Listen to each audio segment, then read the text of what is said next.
Hello. Welcome back. Welcome to, if you're new here, hello. I'm Logan Cox, and today we're talking about Dune. Dune as in the movie that's coming out in October. Dune as in Timothée Chalamet. Dune as in Zendaya. Dune as in Frank Herbert. Dune as in one of the major influences for Star Wars. That Dune, if you were wondering. Hope that clarified. I am titling this, as you saw, as Dune for the Sci-Fi Newbie. I am not a sci-fi expert. I've tried for a while now to get into sci-fi books. I've read some duds, some disappointments. World building is hard, I will say. So it's hard to write a true masterpiece for sci-fi or fantasy.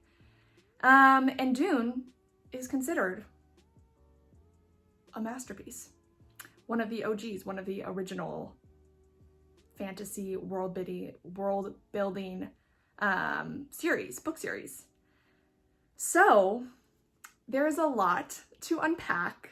I'm a little bit scared because I feel like Dune has such a following and such a big fan base that I'm very nervous, but please listen to me when I tell you this. I am not an expert. This is just a spoiler-free take on my thoughts on Dune and what it's all about. So, with that being said, I've broken this down neatly into 3 sections. Section 1, part 1 is going to be just a brief synopsis, spoiler-free of course. 2 is going to be my general overall thoughts on the book and my experience reading it. And 3 is going to be 1, if you should read it, part 1, I guess, 3A, if you should read it, and 3B, how you should read it. Without further ado, let us get into the nitty-gritty. Okay, so let's go over the layout and main synopsis for Dune. This version is 617 pages long. It's divided into 3 books or parts. There is, let me make sure I get this right. Book 1 is Dune, Book 2 is Muad'Dib, and Book 3 is The Prophet.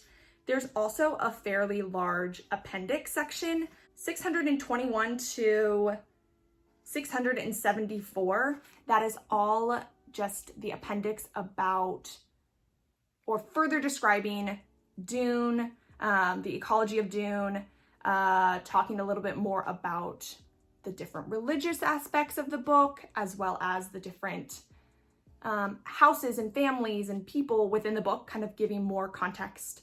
It also includes a map, describing the map, things like that. So it really is a completely built out world for you to kind of dive into and get background and context for as well. For a brief synopsis, this book follows this boy called Paul Atreides. It follows his friends, his family, his growth from boyhood to adulthood. And that's kind of the core element for this book. His father is a duke, and his father is tasked with overseeing this world called Arrakis. Arrakis is commonly referred to as just this desert wasteland that doesn't have much to it except for one thing, and it's called the spice. And the spice is a very important hot commodity element,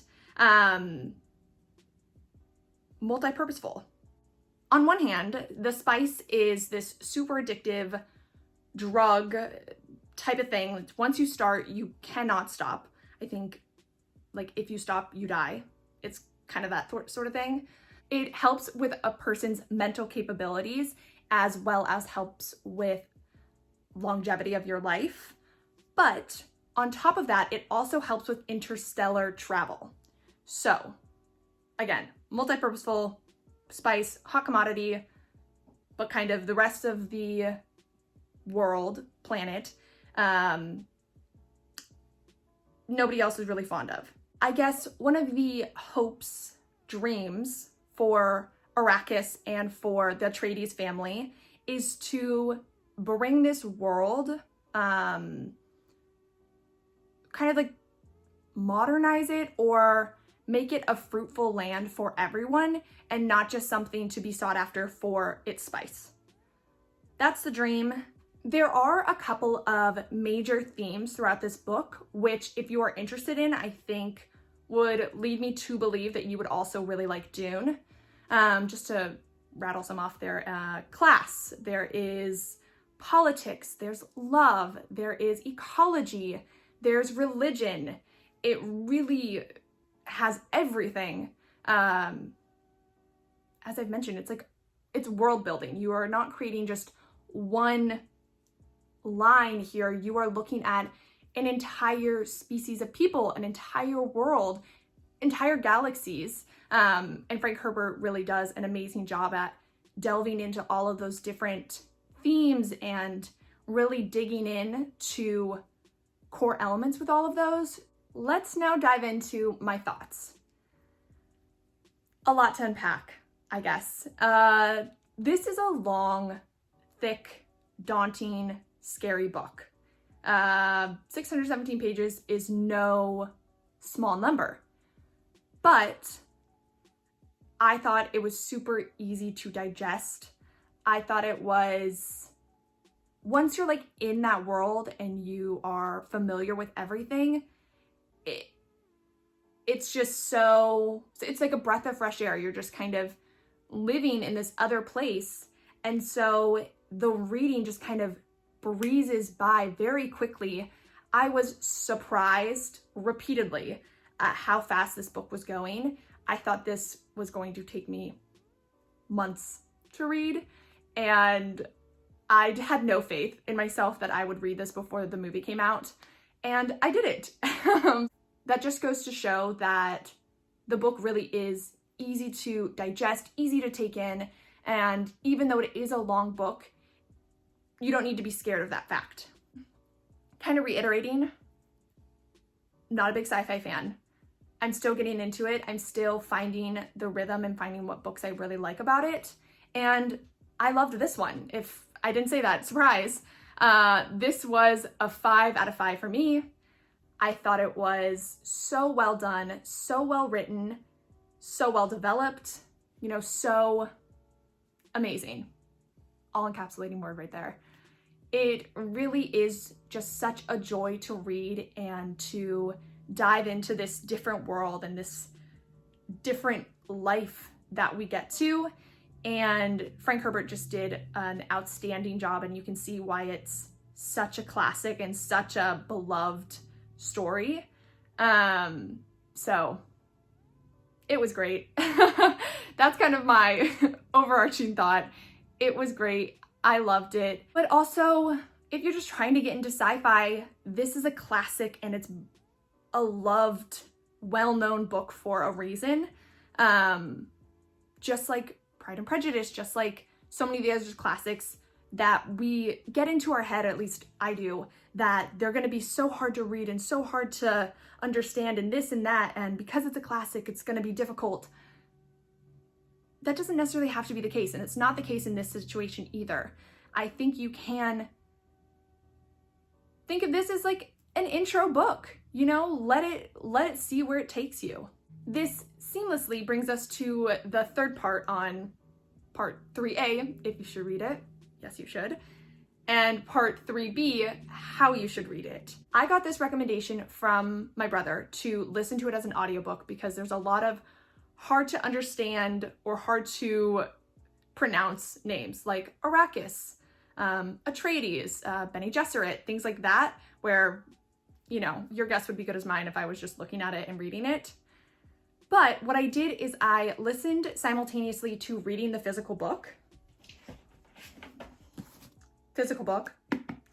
and I thought it was like such a great way to take this in.